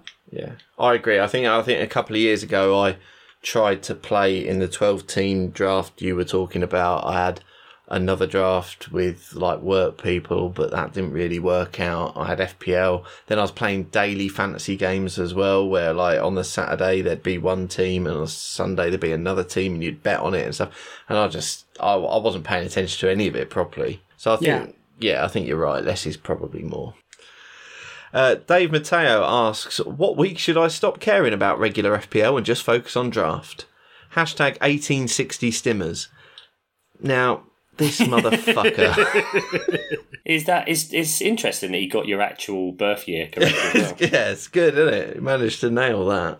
Dave Mateo is obviously... Yeah, he's shit at FPL like he's shit at everything. So when is he going to give up and just focus on his shitty draft team that he's got a shitty logo with my face on it? I thought it was really, really funny that he bothered to put your face through that aging old man filter to put it on his team logo for that. That popular new app on the social medias. Yep. No, he didn't. I mean, that was just my face. That's just my normal face. From 6 years ago. Yeah, from years. Yeah, when I was in my 20s. Fucking hell. Yeah, but no. I mean, I hate all of you, and I don't know why I subject myself to this. It's because you're English, and on some deep level, you feel you deserve it. Self-loathing. Yeah, you're right. Well, to directly answer Dave's question, if he wants any chance of beating me in that Miles Offside league, he needed to start focusing on it last week. Shazam! Bring it. Actually, I have no idea if he's good at draft or not. Like, there's a lot of unknowns in this league. The Gaffer Tapes league, I knew who was in that. I knew who to look out for. Yeah. Well, no, you didn't, because none of us, apart from you, had ever played draft before. I had never played draft before I played Premier League draft. I'm not like a fantasy guy in general. I've never done any American fantasy sports. No, but I mean, you've been playing draft before we had. Oh, yeah, that's right. I did one season before that. You certainly have a reputation amongst our friends of someone who smashes it at draft. So, yeah, this will be interesting. There's a few people who are a bit more experienced now, a few unknowns like Dave. I don't even know what Dave's FPL history's like. I mean, like, I know we knew Dave. I don't even know what he looks like from listening to the Gaffer tapes, but is Dave a Gaffer tapes guy? I thought he was like. I thought he found us some other way. Yeah, I think Dave was a Gaffer. Well, he'll let us know, but I think he was a Gaffer tapes guy. 100% he was. Yeah. Yeah, I'm pretty sure he was. Yeah, but like, I don't know what his FPL history's like. I don't know whether he's a great player at fantasy or just does it for fun. Well, and it's very different skill sets too. Like, even if he was good at FPL, doesn't mean he'd be good at draft. I'm not particularly good at FPL, even when I'm trying. But I mean, he's a maths guy as well. I mean, I know, that's what scares me. He's got spreadsheets for days. And Adam, I feel like Adam secretly has a lot of spreadsheets and he doesn't fucking tell anyone. I could 100% see that. Yeah. Yeah. That kid's definitely sitting at home with like 3 laptop screens in front of him being like, okay, draft. How do I get good at draft in a week? I think you might have a little bit of competition there. Yeah, I'm worried. I'm genuinely worried. As long as I get one good trade out of Raf this year, I think I'll be alright. Yeah, if Raf gifts you the league again, then you might be alright. What was it? He gave me Aguero for like... It was Aguero for Jesus. It was Aguero for Jesus the first year, and then there were supplementary players as well. It was like 2 weeks before Aguero came back, too. Him, yeah, the 2 players you traded to him got injured within 2 weeks. Like, out for season injuries. I do remember that on the WhatsApp group. And then Aguero went ham. Yeah. Because I convinced him to give me Aguero because Aguero was injured, and it was like, if you're good, okay, here's some good like expert level draft advice: is time your trades to emotionally manipulate the people in your league that you are friends with. Okay, if Aguero's hurt for 5 weeks, you offer the trade at week 3 because at week 3 they're frustrated about how he's been rotting on their bench for a long time now. But it's not like, oh, he'll be back next week, I just gotta hold out. It still is far away enough that they're like, fuck, man, this guy's been out and I gotta deal with another month of this or another 2 weeks of this. Like, yeah, you've got to put the legwork in. Oh, is that annoying you that Aguero... Oh, it must be... Oh, that must be terrible. That's that tough. Aguero's I have Jesus. He's been really good as Aguero substitute. I don't know that Aguero's even going to be able to take Jesus out of the lineup when he comes back, honestly. Is he even going to be first pick anymore? Might not be. I don't know. Here, you know what? I'll give you a trade. I'll give you Jesus and an injured guy, injured for injured, and then you give me Aguero and whoever else you want. Make it seem like you're doing him a favour. Exactly. Boom. That's how you win. Right. You'll like this, Chuck. Rubber Ducky FPL comes in. Why? What's the connection? What do you mean? Why is there, like, this is the weird thing. Why is everyone FPL something? Right, you know how it works. You pick an inanimate object. But what's the connection? What's the connection to, like, I can understand there's some people that are like FPL accountant and it's a guy who is an accountant and then that makes it FPL doctor. This guy might be a rubber ducky. Probably it's not a fucking inanimate rubber duck. It doesn't work. I don't understand. I don't think you need to overanalyze it. Let's not slag off the listeners. They're nice enough to write in for questions, No, I don't mind, and I'm sure they're lovely people, but it's very strange, and I don't understand. Anyway, Rubber Ducky FPL, who also actually linked us an article about, the first article he'd written about FPL, and I really liked it because it had lots of 90s references at the start, which I full-on related to. Okay, I'm in. He's obviously at least my age or older, and I enjoyed that. But anyway, older? Doubt it. When picking between 2 players, what is most often your deciding factor? Number of letters in the name. Dendonka. Yeah. Sometimes I play Scrabble rules. So I get the Scrabble tiles out and I spell out the name and I see which one scores more points. You had Xhaka last season. So should we actually answer his question or? Yeah, probably. Okay. I would, for me at least, I would say that I look at the upcoming fixtures. Yeah, I was going to say that. I tend to be a fixtures over form guy. Yeah. That's the sort of big debate. Especially if in the big picture they've been about even all season long. Yeah, it's hard to ignore when if last season when you had, or actually more specifically a few seasons ago. Do you remember when it was anyone playing Villa, you captained them? Yes. Yes. Like, It and really it's And it worked. was anyone playing Huddersfield. Huddersfield. yeah, true. Huddersfield. Huddersfield. But I find it really hard to ignore those sorts of fixtures. For game week 1 teams, I am terrible at remembering past seasons, as in I remember them and I maybe affix stronger, what's the word I'm looking for? Recency bias. Recency bias, thanks, Chuck. Yeah, I attach recency bias definitely. So, like, if last season they played well, or a couple of seasons ago they played well, I remember a game where I captained them and they did really well. They will find their way into my game week 1 squad. So you're captaining Kane to start off the season? Is that what you're saying right now? No, I've never had good experiences with Kane. I've never nailed it. But they're with Kane. playing Villa. Clearly the best striker in the game. You got to pick him up. They're playing Villa week 1. I've had people say that to me after I've posted my Aubameyang pick, but I can't do it. I can't pick Kane early in the season. It's all right, mate. You don't have to. You don't have to say it to us, mate. It's your team. To be clear, I'm joking and he's a terrible pick. But I have had people say it to me. I have had people say, "Oh, can you ignore Kane against Villa?" And I just feel like going, "Yeah, Yes, I can. Yeah, I can. I think there's got to be enough long-term strategy in it. I think you can't, when you're deciding between two players, it's got to be, is this person at least sustainable, that if it doesn't work out for one game week, is it going to matter? Because you never want to trade someone in for one just to get them out, because there's always going to be another place you can improve in your team. Yeah. Or injuries. Like, you never know. Yeah, so you don't want to look too long term because things change, but you don't want it to be, I'd usually look about 3-4 game weeks.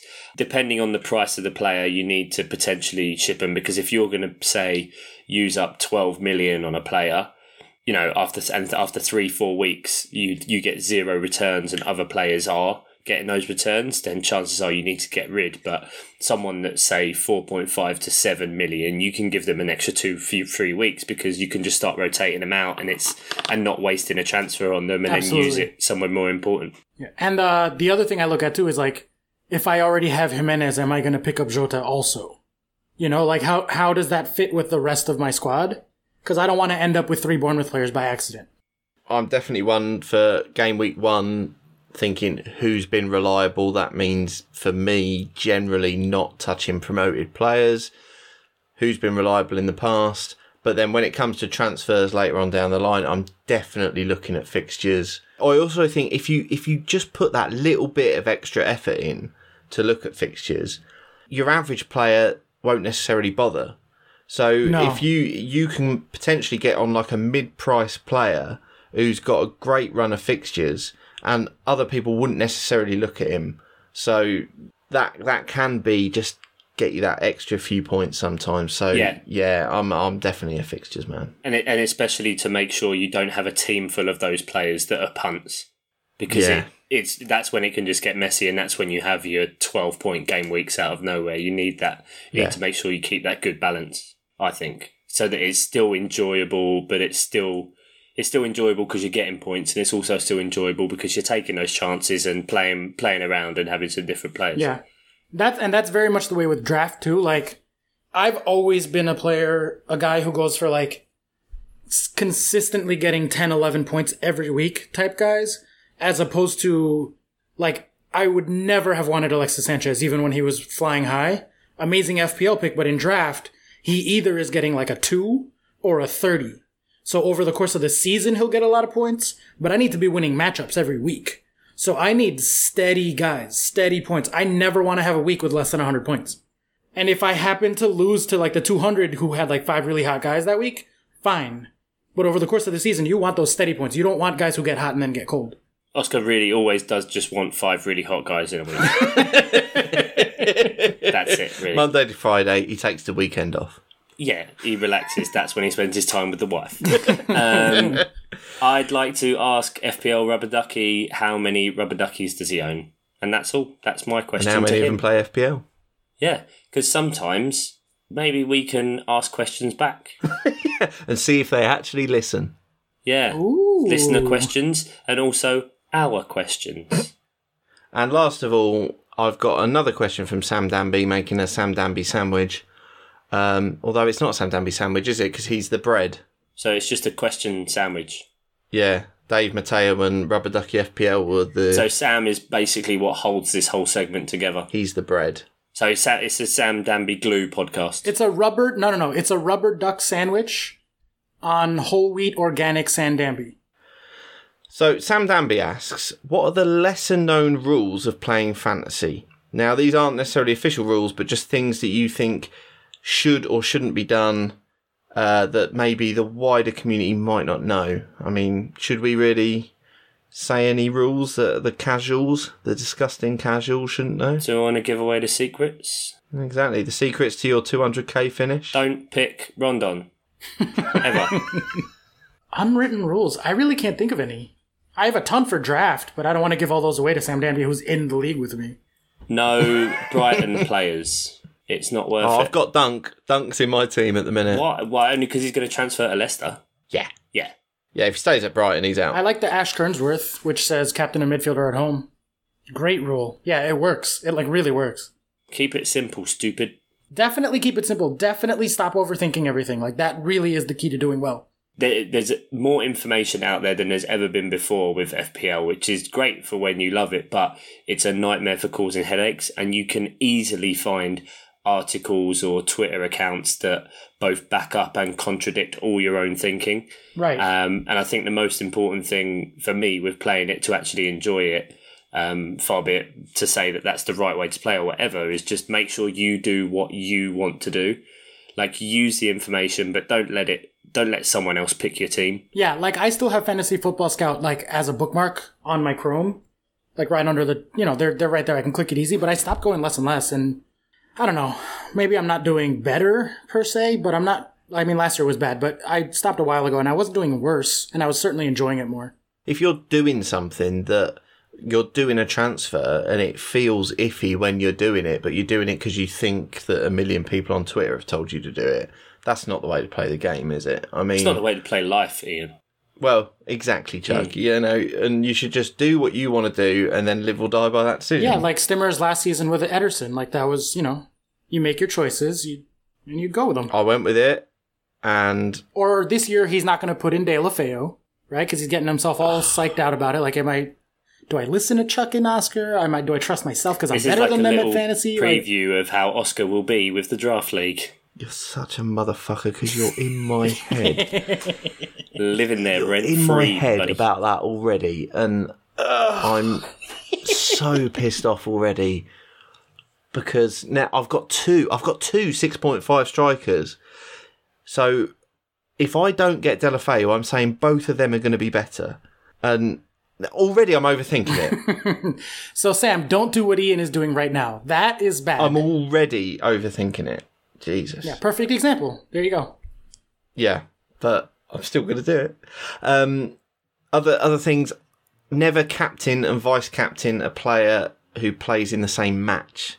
I know that sounds really stupid, but you get weird things where games are called off. A couple of years ago there was a bomb scare at Man United that turned out to be some fucking ridiculous thing. Oh yeah.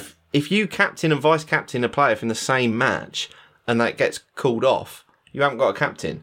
And I know in the Premier League, when it comes to winter and games getting called off, everyone has undersaw heating, but you do occasionally get, especially with your Norwiches and teams with less money or whatever, you do get games called off because of the surrounding area. They just don't want to get sued from travelling fans. Still remember that this is England.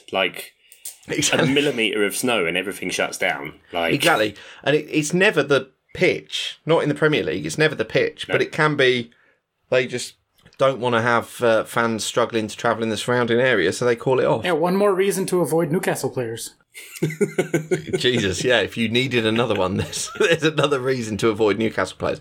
But never captain and vice captain someone from the same match. So, looking at my team in the first game week, the temptation might be to captain Salah and vice captain Robertson or something because they're playing Norwich, but I would always just vice captain someone in a different match just in case. And never have an expensive player on your bench. Yeah, don't. If you're paying for them, play them. Any player over 8 million, don't put them on your bench ever. No.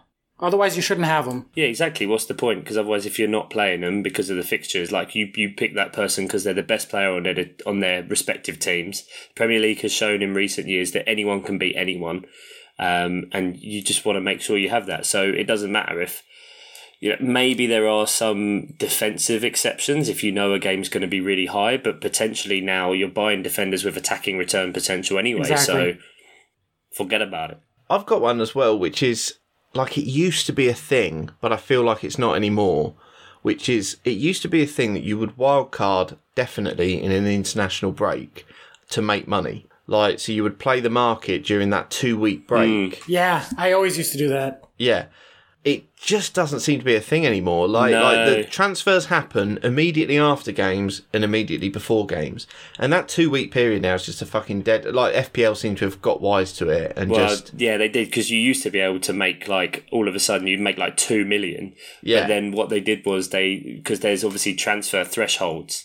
Yeah. But what they've done now is if you're on a wild card, your transfer doesn't account towards that threshold. Right, so exactly. Effectively, all the transfers that are happening doesn't matter. But yeah, you could do proper Harry Redknapp style wheeler dealing and get in a ton of players you were never going to have again, let them rise, then jump and do whatever and build up, and then just transfer back to your original team. That was my fucking jam, man. I miss that shit because that's what I like. I like making moves. I just like making moves. Yeah, exactly. I always used to enjoy it, but it's not a thing anymore. And like, I still plan to wildcard in an international break just because I like the 2 weeks of tinkering. But it almost always fucks up anyway. Like, because if I've got a wild card in my pocket, I'm never going to spend 12 points on sorting out my squad. And early doors, I often need to sort stuff out because we all pick based on not very much information in game week 1. So a lot of people wildcard before game week 4 or whatever because we're not willing to spend that's kind points. Of your first international break as well, isn't it? Usually around then 4 yeah, 5. That's true, actually, yeah.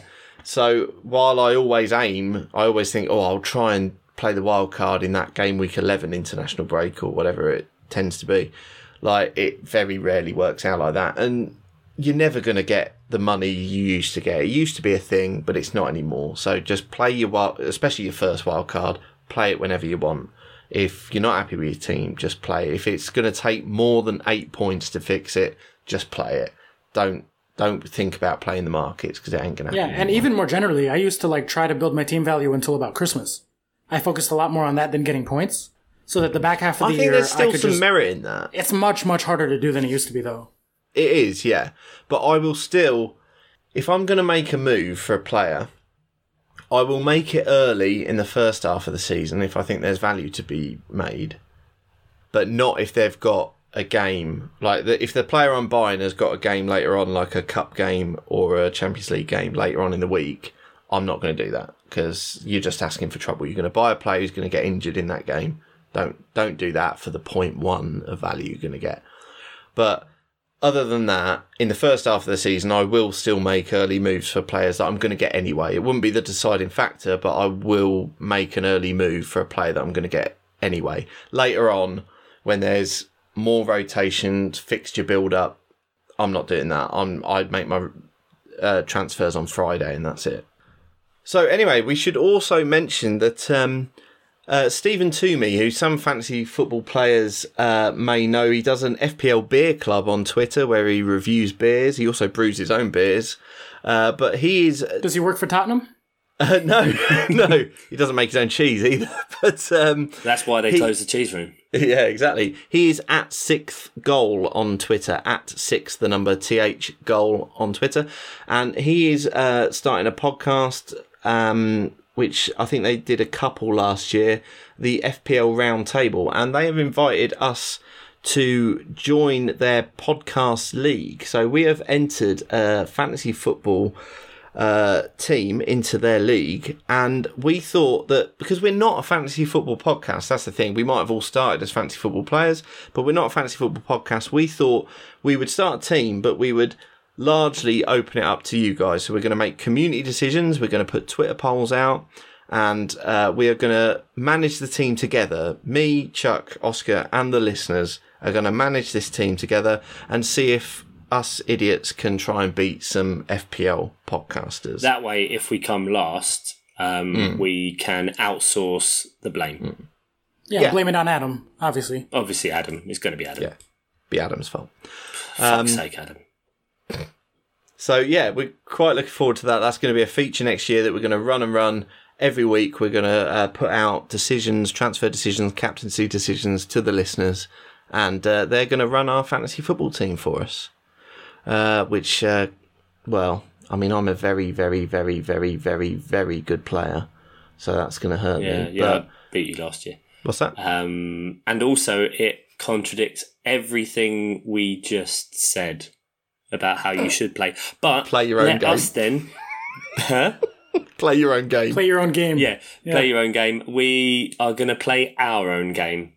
And that way, if you have any stupid decisions you want to make or things you're not sure about, let it out on us. Do it via us. Get involved. Yeah. There'll probably be about 2 votes on every poll, so if you want to just do it via us, that's everything fine. will end in a tie, at which point I'll decide and I'll just pick whichever one I want. Yep. Someone make an FPL mop account, please. Do like an actual mop. Yeah, there should be that, actually. So then you can run our league. Yeah. And the other thing is as well, I am running a Miles Offside Cash League as well. So if you want to enter that, it's £20 to enter. The entire pot gets paid out. Last year I had 50 entrants and we paid out the entire pot to the top 4. And we didn't nick it like some people have done. No, this is not a long con. I've not been on Twitter since 2011 or whatever, just building up to this stealing 500 quid. No. Although 500 quid is good. Yeah.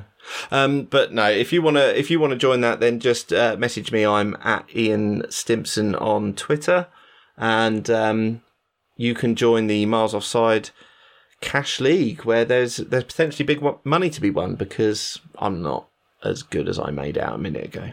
Again, I beat you last year. Oh, shit, man. That hurts. Reigning champion. That hurts. But it does mean that in every game we've played, Oscar's come last. That doesn't hurt. Because he was last in predictions. He was last in Predictor League. Yeah. He was last in the draft league that was his concept. Last in FPL. Not literally last in FPL. No, last in all of it. Yeah. Literally last place. Yeah. Last in all of it, mate. So it bodes well for us for this year. Over the course of this episode, I've picked a first draft of the team, which I'm both very happy and also incredibly unhappy with. So I'll tweak that out for you guys to rip to shreds. And we'll leave it there. That's our FPL spectacular, FPL and draft big bumper ball bag. I just love saying that. It's just good, all the bees. It is fun. Big bumper ball bag. FPL football starts Friday 9th of Bloody August, football. 2019. The bloody football, watch it, it's going to move. Thank you very much, gents. It's been great to talk to you once again and about the great game of FPL. Love it. Love it, yeah. Bye. But I hadn't said bye yet, I was just talking to you guys. Fuck you, alright. Yeah, see you later, guys. Bye.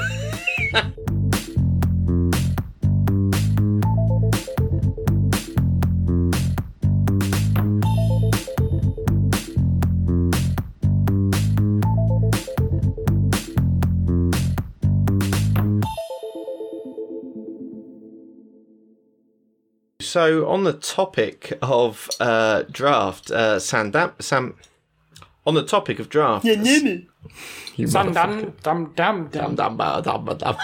Sambi. Sambi. that's the guy. Sambi. It's a hard on name. the topic. On Dan the topic Sambi. of fuck off. He is right. now known as How many Dan times have I Sambi. tried to say this? Dan Samby? Sam Damdy. Jiggery Buggery Sam Dambery. Jiggery pokery. Yeah.